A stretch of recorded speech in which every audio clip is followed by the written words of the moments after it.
Good day and welcome to our European Energy Supply Transition Tour. Our objective is to provide our tour participants insights into the current state of European energy supply transition and its direction of travel. You will note that, unlike the IEA or the Energy Transition Commission and McKinsey and BCG, we refrain from using the words must, should, target, scenario to achieve. We invite you to draw your own conclusions from this tour, and accordingly, in our regional visit today, we will explore the supply of 8 energies in Europe and visit 30 sites to see the realities of energy supply in Europe. Good afternoon from London. With its 500 million citizens, 20 trillion euro economy, Europe is the third largest consumer of energy after the United States and China, and it's also the largest energy importer of oil and coal and gas. And Europe is the most ambitious about the transformation of its energy economy. And on our tour of the European supply transition today, we will cover key thrusts of this transformation. We will look at emissions and energy and electricity demand. We will look at current energy sources in natural gas, wind, oil and biofuels, solar, coal, nuclear, hydropower, pumped and battery storage. We will look at the potential new energy sources such as power imports from Africa and hydrogen before we close on the implications in terms of carbon capture, energy and electricity prices, and conclude with some takeaways. Mary, let's start with European Commission's climate change and energy targets. As Andy highlighted, Europe is among the regions most ambitious on its energy landscape transformation, targeting climate neutrality by 2050. Viewing these ambitions in the lens of the energy trilemma and in 2 timeframes on the path to 2050, we see the focus today in 2025 on security, with specific actions to reduce import dependency, especially on Russian gas, oil, and coal, and on sustainability and actions to implement carbon-based adjustment mechanisms and expand the emission trading system. And finally, on the energy equity vector, a statement to ensure access to secure and affordable energy. For 2030, there are a series of outcome-based sustainability targets in ramped renewables to 45% of final energy consumption, in production of green hydrogen volumes of 10 million tons per annum, in percentages of emission reduction of 55% from 1990, and in final energy consumption reduction of 11.7%, as well as absolute levels of carbon capture at 30 million tons per annum. In touring these areas of Europe's energy landscape today and looking ahead, we see major turbulence. And specifically based on the current pace and path, we don't see that the 2030 target outcomes will be fulfilled, nor the 2050 targets of climate neutrality and renewable hydrogen supply being 10% of the EU's energy need. On the turbulence front, as we will share with you at the end of the tour, we expect that the energy equity will be unaddressed, buffeted by price challenges arising from the security and sustainability elements, and likely to not only stall, but implode current targets. With that critical message, let's look to the headlines. Europe's GHG emissions were 3,000 million tons in 2024. This is a reduction of 2,000 million tons since 1990.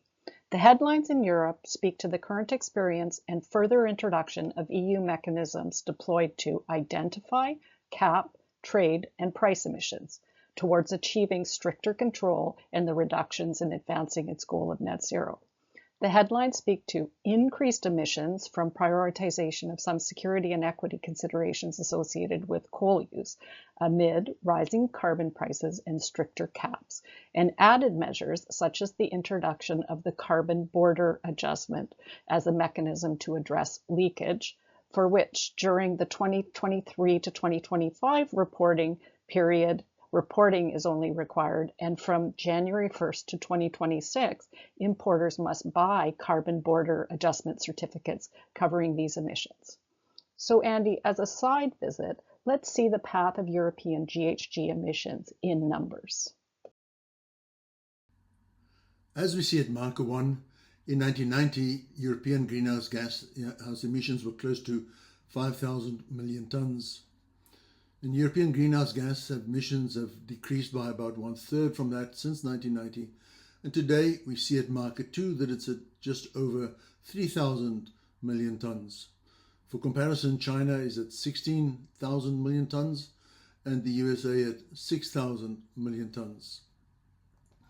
And this reduction was done by the increase in the use of renewables, in the switch from coal to gas for power generation, especially in Eastern Europe, after the fall of the Iron Curtain, through the closure of inefficient and highly polluting industry, improvements in energy efficiency, and the EU moving away from industrial manufacturing and outsourcing it to Asia. And as we heard a moment ago, the EU has set a target for 2030 of 55% net reduction in greenhouse gas emissions. And despite the good progress in reducing GHG, substantial efforts across all the sectors of the economy will be needed to achieve a climate-neutral economy by 2050 in the EU. To fully understand the downward trajectory, though, of greenhouse gas emissions, it's necessary to look at European energy and electricity demand, Mary. Andy, let's look first at electricity and energy demand in the headlines. These headlines feature themes of a stagnating economy, some of which is a consequence of outsourcing industrial demand, resulting in decreased industrial demand amid rising demand from increased use of EVs, heat pumps, air conditioners, and data centers, with the experience of spikes during extreme weather. So let's look behind these headlines at the shape of this demand growth and decline and the underlying supply.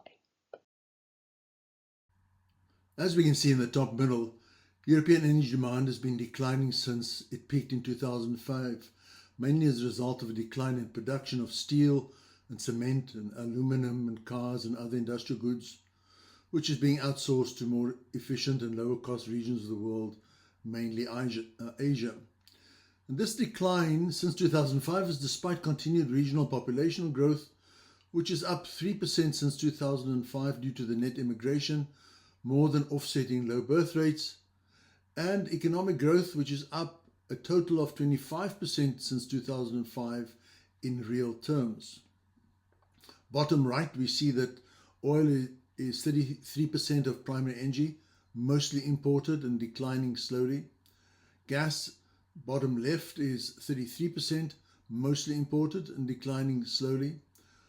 Coal consumption is 10% of primary energy, domestically produced and imported and declining. Nuclear is 8% of primary energy, declining slowly. Hydro is 7% and flat. Wind is now at 5% of primary energy and growing fast. And solar is 3% and growing fast. And the outlook for the next decade is that European primary energy will continue to decline as renewables replace hydrocarbons and as Europe continues to deindustrialize and outsource manufacturing. European electricity demand has grown slightly since 2000, but has been essentially flat since 2010, as we can see. And services and transport, mainly electric vehicles, saw slight electricity demand growth, while industry and residential consumption declined due to efficiency gains and economic shifts. Gas today supplies 23% of electricity, nuclear 20%, hydro 18%, coal 13%, wind 12%, and solar 7%.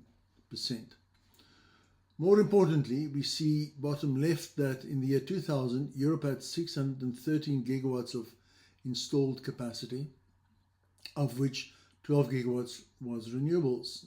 Today, bottom right, you can see that Europe now has 1,200 gigawatts of installed capacity, of which 640 gigawatts is renewables, double the installed capacity to supply nearly the same amount of electricity.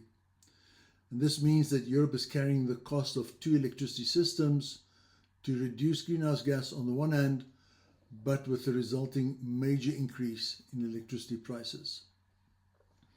In terms of an outlook, I would say that European electricity demand is projected to rise moderately due to electrification in EVs and data centers, though efficiency gains and economic shifts will offset some of that growth. and high electricity prices could further limit industrial demand and impact the adoption rates of electric vehicles and heat pumps. Mary, let's now tour gas, which will soon be Europe's largest primary energy and source of electricity. As Andy noted, gas has a prominent role in Europe in supplying 31% of European primary energy and 23% of European electricity. The news headlines tell a dramatic story of reduced dependency on Russian gas achieved with record and boosted supply and rising investment in alternative sources, and high gas prices decreasing consumption. Specific headlines speak to the replacement of Russian gas supply with LNG, mainly from the US, and pipeline imports such as Algeria, along with corresponding investment in terminals and an associated focus on storage levels needed for winter security. Andy, let's tour the gas landscape. Starting with sources of gas and with the Nord Stream pipeline destroyed and Russian gas imports via Poland and Romania and Ukraine terminated, Europe has realigned on increased gas imports from Norway and Algeria and Azerbaijan by pipeline, and increased LNG imports from the United States and Qatar and other sources, but Russian LNG is still being imported too. So Russian gas is reported to have been reduced from 50% to near zero. Although Russian gas supply is understated and underreported, it still comes in via LNG and the Turk Stream pipeline. Below us we see the European LNG import terminals that saved Europe from cold and blackouts in converting away from Russian pipeline supply. And of all the LNG imported into Europe, about 60% is imported into northwestern Europe on the Atlantic side, with 40% coming into the Mediterranean region. And Germany, the Netherlands, Finland, Estonia, Lithuania, Poland and Italy and France have all commissioned or expanded LNG import capacity in the past 3 years. And as Mary noted, United States gas features very prominently, and currently 9 out of 10 LNG cargoes which leave the USA arrive at these terminals in Europe. Increasingly, Qatari gas will also feature prominently. And recently 27-year supply deals with Eni and Total and Shell were signed for deliveries to Europe. Let's visit two of the European LNG import terminals, the Isle of Grain in the UK and Brunsbuttel in Germany. We start our tour of the EU's import facilities with the Isle of Grain, Europe's largest at 20 million tonnes per year. In the Thames estuary and below us, we see the LNG storage tanks and the LNG offloading facilities. This plant started its life as a peak shaving facility, but now supplies 20% of the UK's gas demand and plays a key role in keeping the lights on in the United Kingdom. Germany is further proof of the dramatic realignment achieved by investment in LNG terminals. At the start of the Ukrainian war, Germany had no LNG import terminals, and its gas supply came from Nord Stream and the other pipelines, mainly from Russia. And today there are LNG import terminals in Brunsbuttel, in Wilhelmshaven, in Stade and Lubmin. And here below us we see the Brunsbuttel terminal with an LNG carrier offloading into a floating storage and regasification unit. Gas storage is absolutely key to European energy security, and for cold winter months, Germany and Europe rely very heavily on a very large network of gas storage facilities across Europe. And here below us we see the Security Energy for Europe natural gas storage facility with its gas injection compressors in Reden in northern Germany, using an underground area of around 8 square kilometers. Below us we see the gas-fired power plants in Europe with a capacity of 400 gigawatts. And these gas-fired power plants are fed by the imported gas and a pipeline network. And we will see that there are none of those in France, quite empty, and also none in Poland owing to their respective ongoing use of nuclear and coal. And these gas-fired power plants keep the European power system functioning summer and winter, and with further expansion of 10 gigawatts of combined and open cycle gas generation in construction or commissioning across Germany and Greece, Italy, Ireland, Poland, and the UK. Let's visit one of those, Keady in the United Kingdom. Keady 2 gas-fired power plant in England with a generating capacity of 893 megawatts has been recently completed and operates as a combined cycle gas turbine power plant and the most efficient gas-fired power plant in Europe. It is one of the cleanest gas-fired power plants in the world, with emissions of nitrogen oxides and carbon dioxide that are well below the European Union's limits. So, Mary, as we will see later on our tour, Europe and the UK will have no choice but to build a number of these combined cycle power plants given the constrained growth in nuclear, hydro and batteries, and the growth in intermittent renewables. So the outlook for gas when we tour again in 2030 is that gas will be Europe's largest source of primary energy, that Europe and the UK will have built new hydrogen-ready combined cycle power plants, that Europe may again, after the peace deal, be importing Russian gas, but that's a question mark, and that the US will be the largest gas supplier to Europe.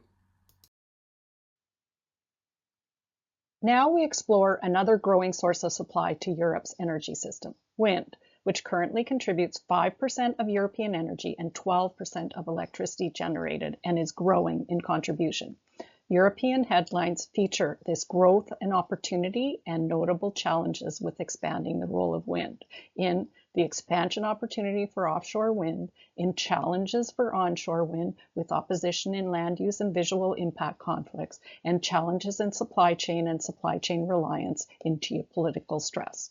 Underlying the headlines is Vestas and Siemens working hard to remain domestic suppliers to the European wind industry and in bringing technology developments, but in competition with the Chinese and with the experience of rising material costs and supply chain challenges and disruptions, all of which underscore the constant struggle to reduce the cost of offshore wind and address supply chain challenges. Let's visit Europeans' landscape for wind. As shown on the world map of mean wind speed, Europe, in the yellow highlighted box, has excellent wind conditions for power on the European Atlantic coast, including the North Sea, averaging 10 meters per second. Andy, let's tour Europe's use of these wind conditions for power facilities. Yes, Mary, Europe is certainly leveraging its windy conditions. And below us we see the 7,869 European wind farms larger than 10 megawatts. That installed capacity is 278 gigawatts, 243 of which is onshore and 35 gigawatts offshore. And let's visit 3 wind farms, Fantanele-Cogealac, Dogger Bank and Windfloat. Fantanele-Cogealac is the largest onshore wind farm in Romania and in Europe. It was commissioned back in 2012 with a capacity of 600 megawatts. But subsequently, the reality is that onshore wind power in Europe is struggling to get public support and regulatory approval with very complex permitting processes due to visual impact concerns and severe competition for land use. The Dogger Bank wind farm is located in the North Sea, approximately 130 kilometers off the coast of Yorkshire, and spread across 3 phases known as Dogger Bank A, B and C. Phase A is now in operation, and it will be the world's largest offshore wind farm with a total installed capacity of 3,600 megawatts when completed, and it seeks to leverage that offshore. It runs at significantly higher load factors than offshore, potentially 45 to 55% offshore versus 25 to 40% onshore. Around Europe, offshore fixed bottom wind will soon have filled up all the shallow waters around the continent. And additionally, public pressure for wind farms to be over the visible horizon, plus the search for load factors of 50% plus, is increasingly going to put the focus on floating wind. And below us we see Windfloat Atlantic, continental Europe's first floating offshore wind farm, located off the coast of Viana do Castelo in Portugal. And since February 2020, Windfloat Atlantic has been supplying the Portuguese electricity with wind power, and we can see the 3 times 8 megawatt wind turbines supported by 3 semi-submersible floating structures based on the Windfloat technology. It achieves a load factor of 57% reportedly, and both Dogger Bank and Windfloat represent the challenge of high cost of connecting many comparatively small offshore wind farms running at 50% load factors to national grids. This crisis of economics and connection is going to play out in Europe for the next 2 decades. So Mary, looking forward to our 2030 tour. Despite some headwinds that are affecting the economics of offshore wind and the appeal of onshore wind, the outlook for European wind is still as the largest single source of electricity, with tremendous growth of 272 wind farms currently under construction, which we see in orange dots, concentrations in Spain, Scotland, Sweden and Finland, and a further 728 wind farms announced in red, as we can see the red dots. Offshore wind will continue to struggle with economics. Onshore wind will continue to struggle with approvals. From visiting one of the fastest growing energy sources of wind, we now land on oil, the largest source of primary energy for Europe at 33%, and a new focus on biofuels. News headlines speak of the direction of travel for oil in increased oil imports from the Middle East and US to reduce Russian reliance, reduced domestic capacity from closure of European oil refineries and investment in reconfiguring some of these refineries for biofuels, declines in ICE vehicle sales amid growth in EV adoption, and the push for stricter ICE phase out. So Andy, let's tour Europe's oil and biofuel landscape and see these headlines on the ground. Starting with a high-level picture of oil, Europe consumes 14 million barrels of oil per day. It produces 3 million barrels of oil per day, so it has to import 11 million barrels of oil per day. And the North Sea is by far the most important production area. It spans the UK and Norway and Denmark. And Norway is the largest oil producer in Europe. And below us we see production from the Breidablik field in the North Sea that Norway started in 2024. Europe has 14 million barrels per day refining capacity with a 12 million barrels per day throughput, and below us we see the 75 mainstream refineries marked with yellow markers that produce petrol and diesel and jet fuel and bitumen.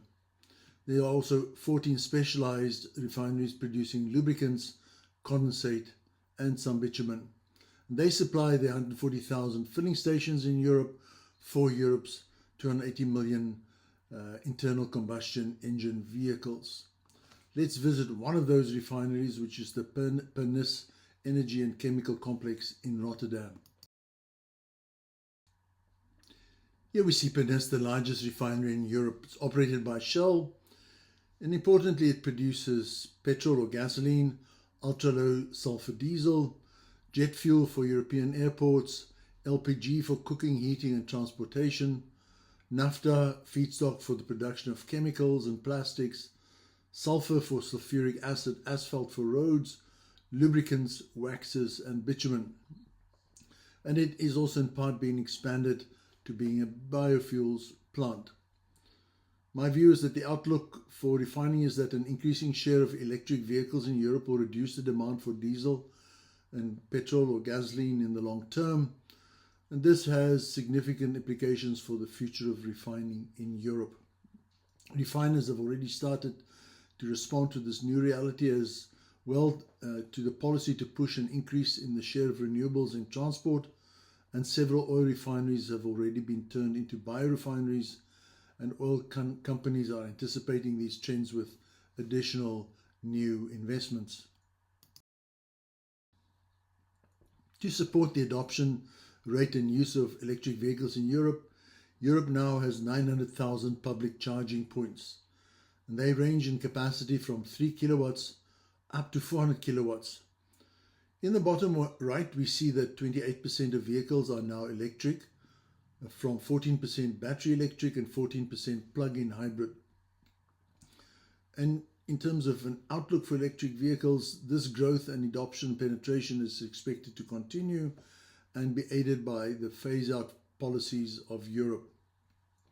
And with a corresponding target of 10 electric vehicles per public charge point, the public charge points in Europe will grow to 2.9 million charge stations by 2030. Neste started production of biodiesel at the Rotterdam refinery in the Netherlands in 2011. And these renewable products in Rotterdam is the largest such biorefinery in Europe.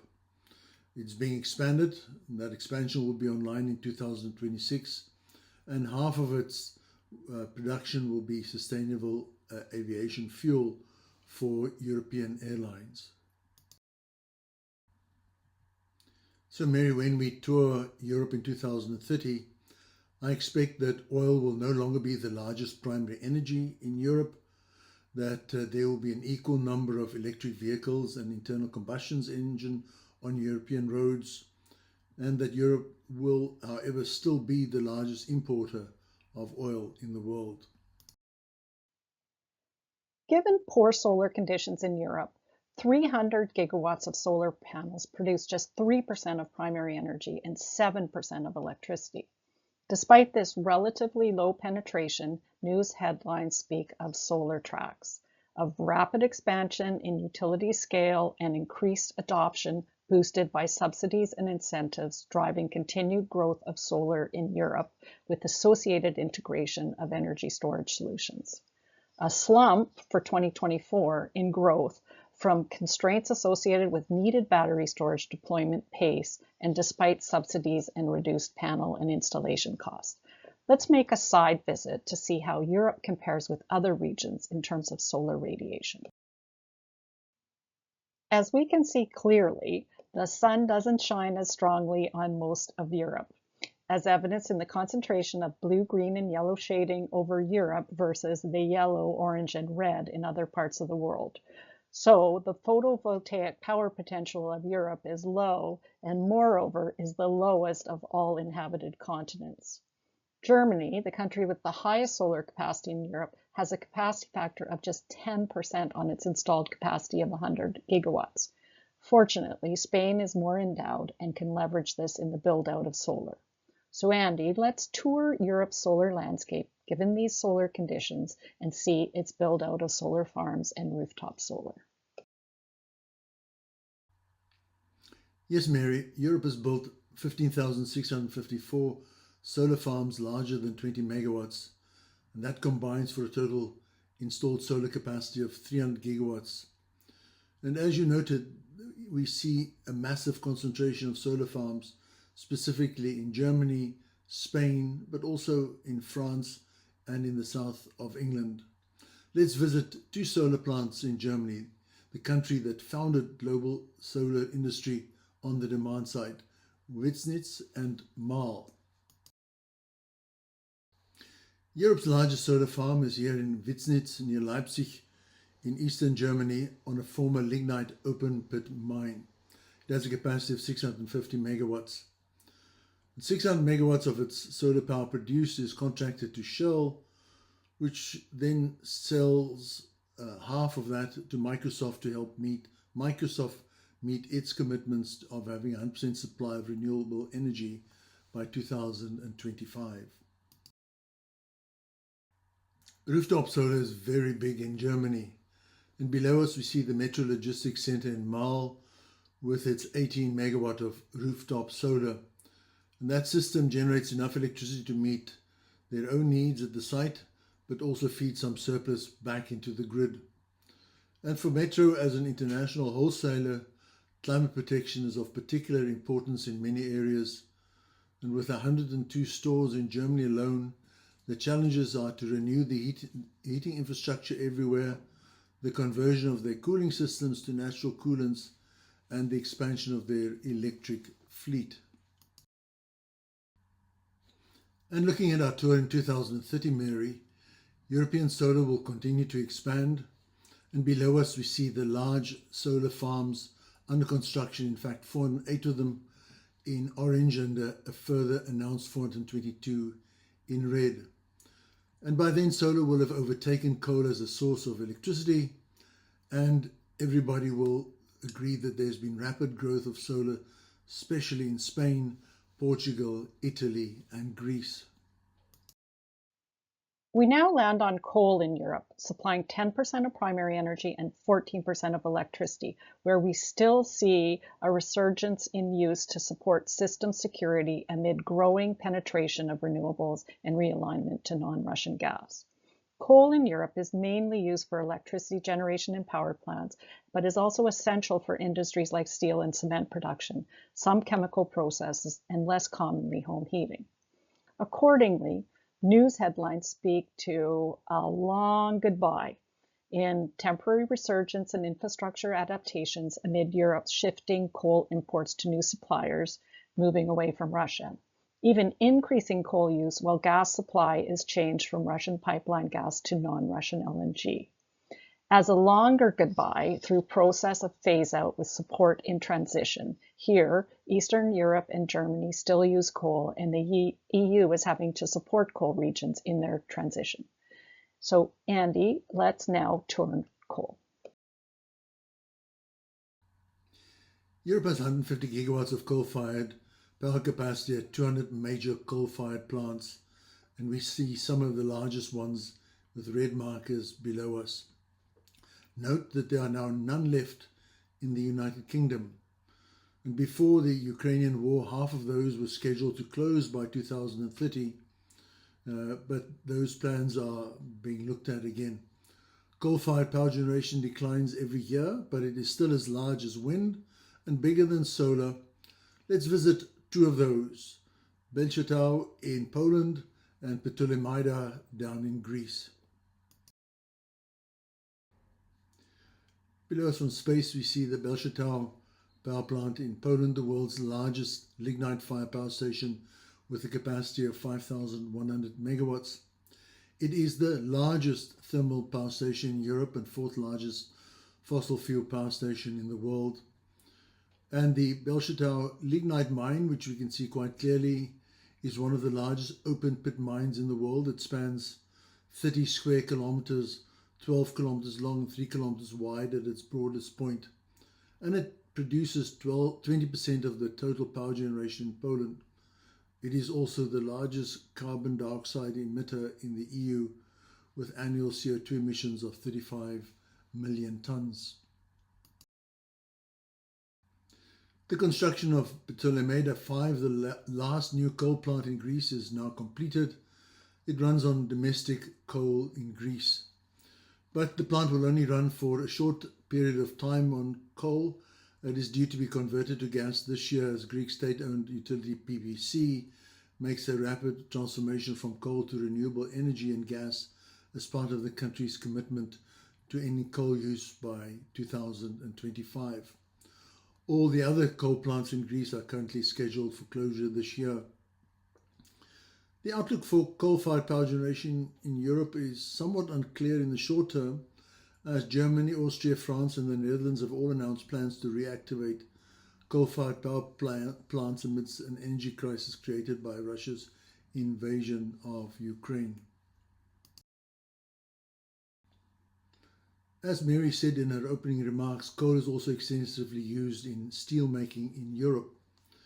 And the steel sector produces an average of 170 million tons of steel per year at more than 500 steel production sites remaining across 23 of the EU member states. And that steel sector is closely integrated with Europe's manufacturing and construction industries, with steel being the backbone for development, growth and employment in Europe, and is increasingly seen as a regional self-security essential. Below us we see Duisburg with 4 blast furnaces, the largest in Europe, producing 11 million tons of steel. Mary, green steel plants are advancing across Europe. In Sweden, H2 Green Steel is constructing a facility in Boden that we see here using green hydrogen. Traditional steel production emits about 2 tons of CO2 per ton of steel, compared with H2 Green Steel's predicted 200 kilograms of CO2 per ton, a 10-fold reduction. Germany's ThyssenKrupp is investing in the Duisburg plant focused on hydrogen-based steel production. In Italy, Metinvest is developing a green steel plant in Piombino.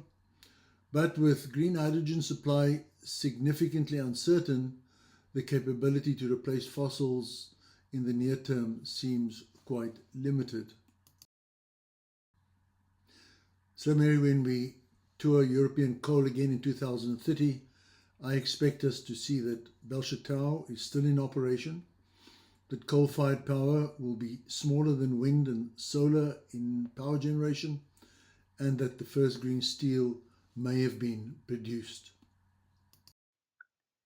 From that tour of coal and reinforcing that long goodbye perspective, now we explore nuclear power, which currently supplies 8% of European energy and 20% of electricity, with EU aspiration to grow in contribution. News headlines speak to European nuclear tracks of modernizing, expanding, and reversing phase-out amid ongoing delays and cost escalation in new nuclear plants in France, the Czech Republic, Poland, Sweden, Belgium, and an interest in small modular reactors, and, alas, the troubles in construction at large nuclear projects in Hinkley Point and Flamanville. Andy, let's tour nuclear in Europe.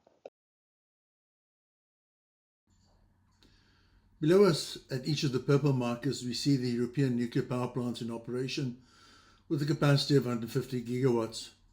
France is the largest in Europe in nuclear, and all the German reactors are now closed. And in total, there are 104 operating nuclear reactors in Europe, and the average age of the European nuclear fleet is 40 years. Apart from reactors being completed in France and Slovakia and the UK, there are no other nuclear reactors under construction in Europe. And despite the interest as noted by Mary, there are no small modular reactors in operation or under construction in Europe. Let's visit 3 nuclear plants in 3 different countries, but all are French European pressurized water designs: Olkiluoto, Flamanville and Hinkley Point. Olkiluoto nuclear power plant in Finland has 3 reactors with a total capacity of 3,380 megawatts. The much delayed 3rd nuclear reactor, Europe's largest, became commercial in 2023, 18 years after the start of construction. And it was then Finland's first new nuclear reactor in more than 4 decades and Europe's first in 16 years. Here we see Flamanville on the French coast. The first 2 units on the right are 1,300 megawatts each. They're pressurized water reactors and they were commissioned in the 1980s. Flamanville 3 on the left is the only European pressurized water reactor in France.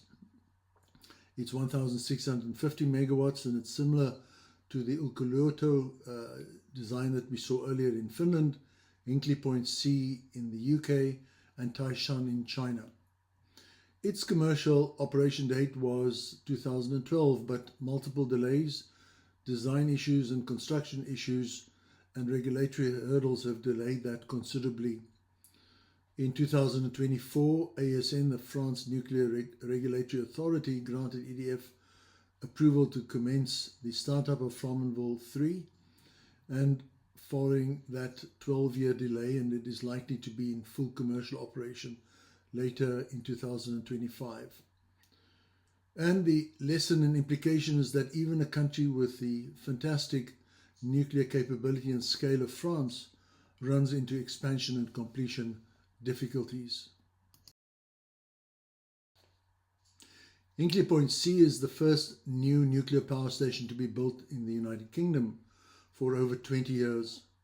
And the power station will consist of two of the European pressurized water reactors with a capacity in total of 3,200 megawatts. And this is the same as we saw on the site visits in France and Finland. The cost estimate for the two reactors under construction have now reached $44 billion US, with first grid connection delayed to 2029. First concrete was already poured back in 2017. This power plant was being built by EDF Energy and China General Nuclear Power Group, but given the geopolitical stress between the UK and China, the UK exited China in 2023. But this has now also ensured China's complete withdrawal from Sizewell C. All three, the plants that we've just looked at, have been very late and very over budget. So when we look forward to our 2030 tour, Mary, I expect us to see that Hinkley Point will finally be online, that Močove in the Slovak Republic will be fully commissioned, that the first small modular reactor will have taken FID, but that overall nuclear's power market share will have been reduced. At COP28 and 29, 12 European countries, including the UK, committed to treble nuclear capacity by 2050. Given the age of the current fleet, which all need to be replaced by 2050, this means that building 300 to 400 gigawatts of new nuclear plant by 2050 is required. And this is not achievable given the troubles of the French EPR2 design, the sheer capital cost, and the planning delays. From our nuclear visit, we land on hydropower, which is Europe's oldest form of electricity generation and supplies 7% of energy and 18% of electricity.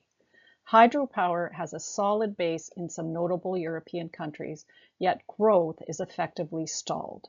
Recent news headlines speak to Europe exploring a role for hydro amid this stalled growth and in light of weather pattern changes.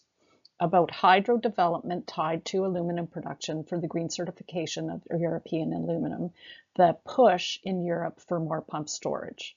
So Andy, let's look at hydropower in Europe.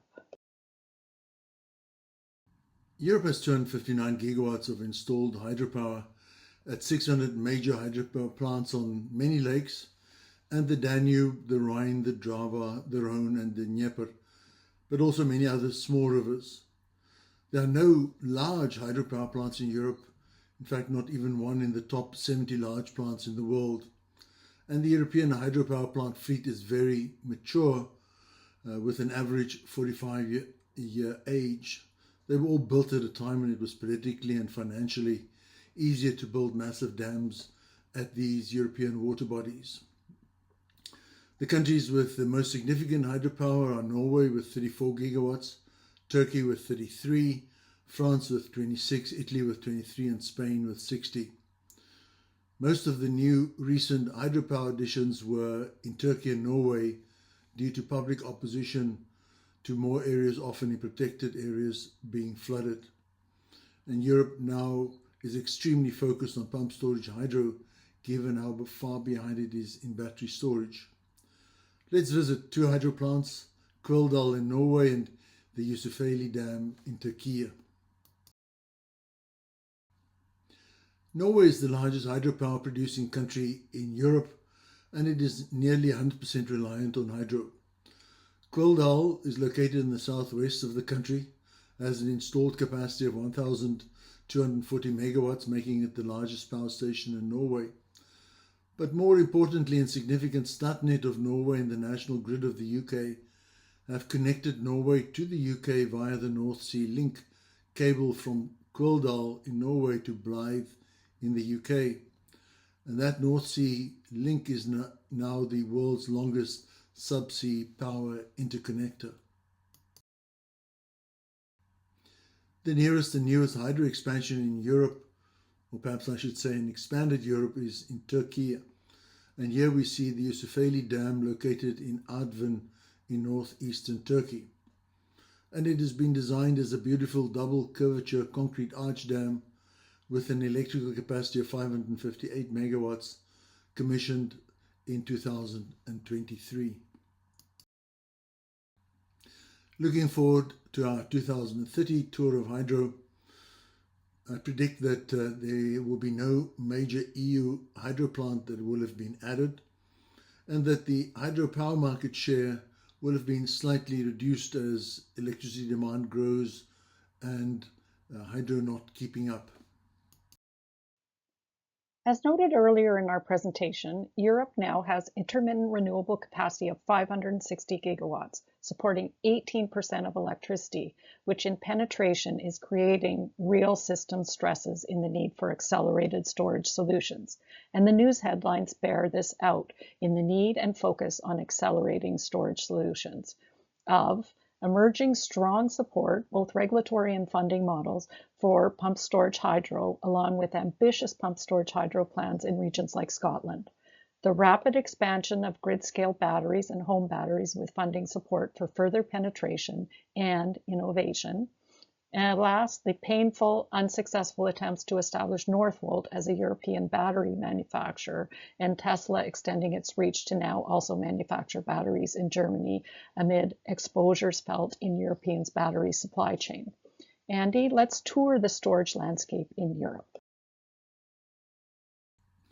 Mary, Europe has 54 gigawatts of pump storage. Below us in blue, we see the major pump storage plants across the continent. Europe also has 7 gigawatts of power grid storage, which is rising quite fast in the UK, Germany, Italy, Ireland, Spain, and Greece. And below us, we see in green the names of the largest battery storage plants. Let's visit 3 storage plants: Cortes La Muela in Spain, Nant de Drance pump storage in Switzerland, and Pillswood battery storage in the UK. Spain on the Iberian Peninsula has wonderful conditions for sun and wind, and its renewable capacity is rising very rapidly. And in response to that, Cortes La Muela is a pump storage scheme to help it deal with its system integration. It is Europe's largest pump storage plant with 1,700 megawatts of capacity, 24 gigawatt hours of storage, which equates to 14 hours of constant operation. And we can see the upper reservoir and the high drop of 500 meters to the pump station. And here at Nant de Drance, we see the large pump storage hydroelectric facility in Switzerland, located, as we can also see, in the Swiss Alps. It was commissioned in 2020, stores up to 20 gigawatt hours of electricity, equivalent to 22 hours of constant operation. The UK and Europe's biggest battery storage energy system by megawatt hours, located in East Yorkshire in the UK. And Pillswood has a capacity to store 196 megawatt hours or 2 hours of storage. The site is located adjacent to the world's largest offshore wind farm, Dogger Bank, that we saw earlier, which will have a capacity of 3,600 megawatts. And compared to that capacity, Pillswood play absolutely no role in addressing the intermittency of wind, and it mainly helps with frequency and system stability support with very short duration storage. So Mary, when we return for our 2030 tour of electricity storage, I expect us to see that several pump storage stations will be under construction, mainly in Scotland, that more than 20 large batteries will have been commissioned or be under construction, and that we will know the outcome of the collapse or not of Northvolt. From what is in current supply sources to what could be in new prospective supply, one option for Europe is to import even more energy in the form of electricity from North Africa. Headlines about this prospect speak of increasing import potential, Scatec advancing renewable energy products in seeking to link sunny Egypt to Greece and Italy via the Mediterranean. and plans to link and import Morocco's solar and wind to the UK via cable, and an overall consideration of increasing imports. Andy, let's visit the prospects of imports from Morocco.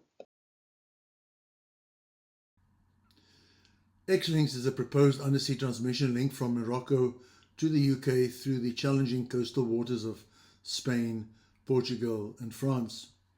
It involves 11.5 gigawatts of solar and wind in Morocco, 22 gigawatt hours of batteries in Morocco, a 3,800 kilometer DC interconnector to Devon in the UK, and British off-takers for 3.6 gigawatt hours for 19 hours of a day in firm supply.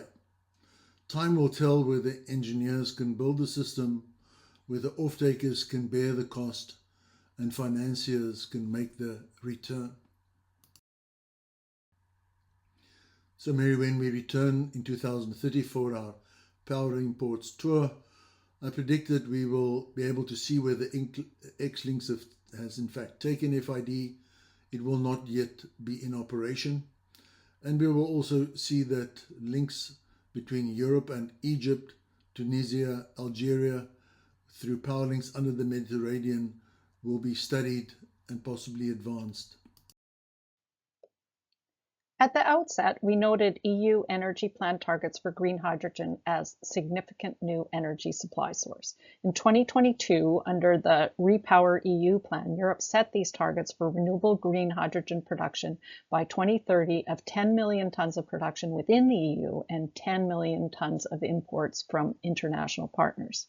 News headlines on hydrogen speak to the progress with these initiatives and plans in advancing, scaling, launching production of EU hydrogen. In Germany, leading with operational green hydro pilot projects. In the Netherlands, expanding blue hydrogen. In France, operating industrial scale green hydrogen. In Norway, advancing with gas and CCS. In Spain, scaling up green hydrogen. In Australia, integrating hydrogen into steel making. In Italy, small-scale green hydrogen for transportation. And in Denmark, green hydrogen demo projects. Alas, all this advancing, scaling, launching obscure the fact that little actual progress is being made on the volume. Below us we see the names of some of the major green hydrogen projects in Europe. And these hydrogen supply projects come in several categories. There are projects to import hydrogen derivatives, including liquefied hydrogen, ammonia, and synthetic LNG, all associated with the current LNG terminals. Little progress is being made on those. Then there are new and retrofitted hydrogen-capable gas transmission pipeline projects, totaling 50,000 kilometers. Very considerable progress has been made with those. And then there are gas-fired power projects with 45 gigawatts of capacity ready for hydrogen burning associated with the development of gas developments. And considerable progress is being made with those. And lastly, projects to produce green hydrogen, and below us we see some of the most advanced of those. Overall, though, little hydrogen production is taking place of the green type. Some are under construction, much is planned. Iberdrola has commissioned the largest plant producing green hydrogen for industrial use in Spain. The industrial plant, located in Puertollano, has been in operation since 2022, and it comprises a 100 megawatt photovoltaic solar plant, a lithium-ion battery system with a storage capacity of 20 megawatt hours, and one of the world's largest electrolytic hydrogen production systems with a capacity of 20 megawatts, all powered by 100% renewable resources. And this facility in Puertollano is located on the premises of Fertiberia and will contribute to the decarbonization of the fertilizer industry in Europe. Shell has taken the final investment decision to build Holland Hydrogen, which will be Europe's largest renewable hydrogen plant when it's completed next year. The 200 megawatt electrolyzer is being constructed on the Tweede Maasvlakte in the port of Rotterdam and will produce 22,000 tons of hydrogen per year.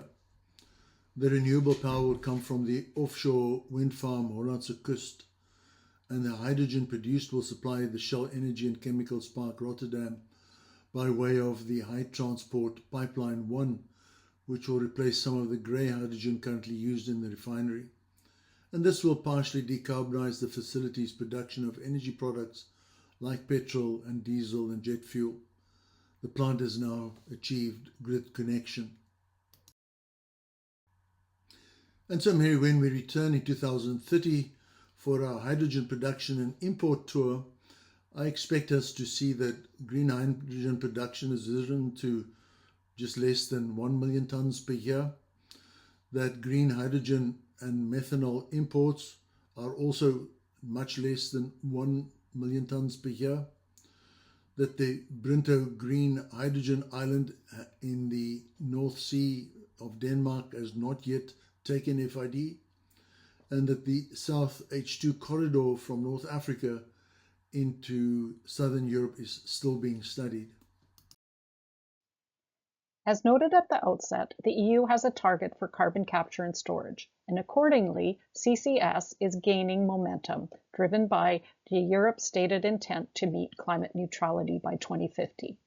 European governments and the European Commission are driving CCS through three main mechanisms: regulation, tax incentives, and carbon contracts for difference, and direct funding, grants, and loan programs, and associated regulatory and legal governance addressing CO2 transport, storage, permitting, monitoring, and ensuring regulatory clarity and compliance.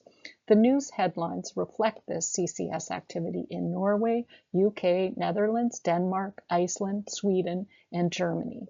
Let's look at carbon capture and storage on the ground in Europe. For Europe, including Norway, the Industrial Carbon Management Strategy calls for 50 million tonnes of storage by 2030 and 250 by 2040. And the UK target is another 20 to 30 million tonnes per year by 2030. With 191 commercial-scale CCS projects in development in Europe, Europe is witnessing a surge in policy, in legal frameworks, in regulatory initiatives at both the EU and national levels. Below us we see 45 such projects, and some are carbon capture projects, some carbon transportation projects, and some carbon storage projects. The North Sea is the large storage reservoir. The red projects are operational, the white projects are planned. And it's clear that the UK and Denmark and Norway around the North Sea are the leaders in carbon capture and storage. Between Sleipner and Snøhvit and Longship, Northern Lights, currently the total capture is about 3 million tonnes per year. And let's visit three of the sites: Sleipner, Orca, and Longship, Northern Lights. Here in the Norwegian North Sea, we see Sleipner, the first carbon capture and storage project in the world, and which is being operated by Equinor since 1996. It captures 0.9 million tonnes of CO2 per year from the Sleipner reservoir, and it stores it in the Utsira Formation, a deep saline reservoir 800 to 1,000 meters below the seafloor. And the Sleipner CO2 gas processing and capture unit was built in order to escape the 1991 Norwegian CO2 tax, and Sleipner obtained CO2 credit for the injected CO2 and does not pay that tax. And the Utsira Formation is formidable and is capable of storing 15 gigatons of CO2, and the Norway and UK together each has about 80 gigatons of subsea storage capacity in the North Sea. There are some 15 direct air capture plants operating worldwide, and a Swiss company, Climeworks, operates in Iceland, the world's largest such plant. And the system captures carbon dioxide directly from the air and then deposits it underground. And the company partnered with Iceland's carbon storage provider, Carbfix, in doing this.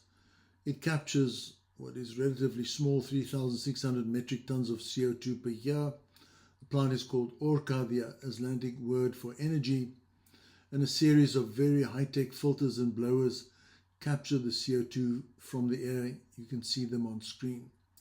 And that captured carbon is then mixed with water and pumped deep underground, and it's powered by renewable energy from a nearby geothermal plant. Here we see Europe's newest CO2 capture, transportation and storage scheme linking the Netherlands and Norway, and it's called Northern Lights. The CO2 is captured at the Yara slow-scale ammonia and fertilizer plant in the Netherlands, and then transported to Norway on the Northern Pioneer CO2 carrier that we can see on screen, and then offloaded at Øygarden in western Norway, where it is injected 100 kilometers offshore. And Northern Lights will be the first to deliver cross-border CO2 transportation and storage as a service in the world.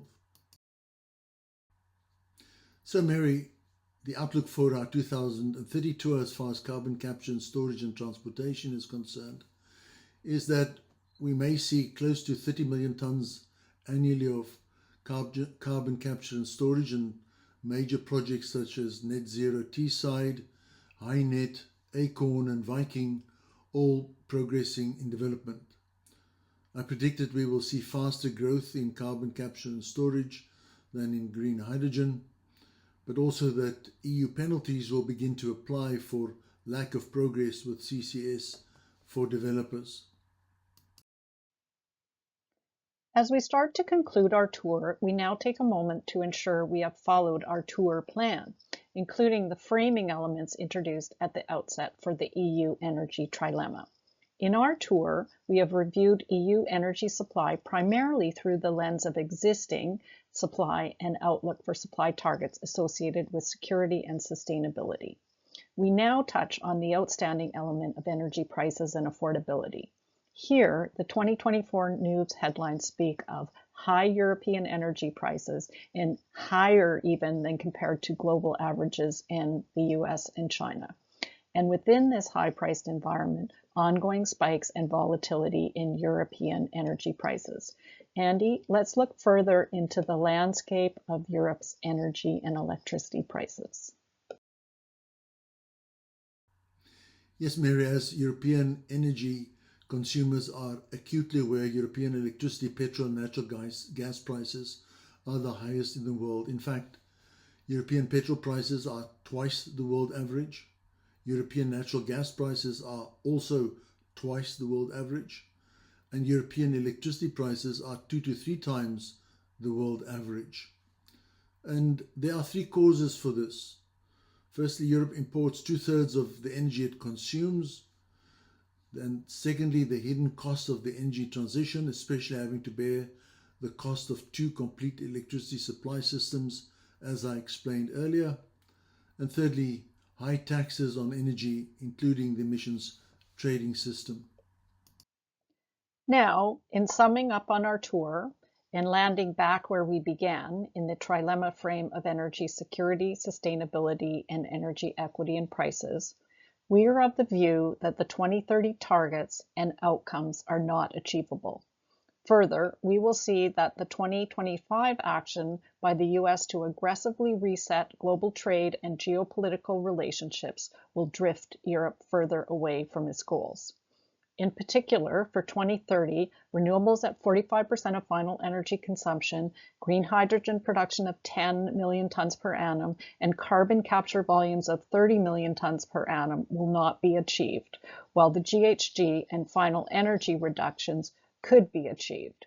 However, these achievements come at the cost of high energy prices and associated affordability unrest. Also, adding pressure to the integrity of the whole trilemma frame is the emerging reality of Europe in this new geopolitical trade dynamic launched by the US. This new environment will likely trigger a need to reprioritize energy affordability and new economic and security priorities that would cause Europe to drift further from the current targets, reinforcing our conclusion that 2030 is not achievable and 2050 is even more aspirational. As we noted in the beginning of the tour, In providing our insights into the current state of European energy supply transition and its direction of travel, we invite you to draw your own conclusions and look forward to continuing to share insights on the energy transition landscape. Thank you.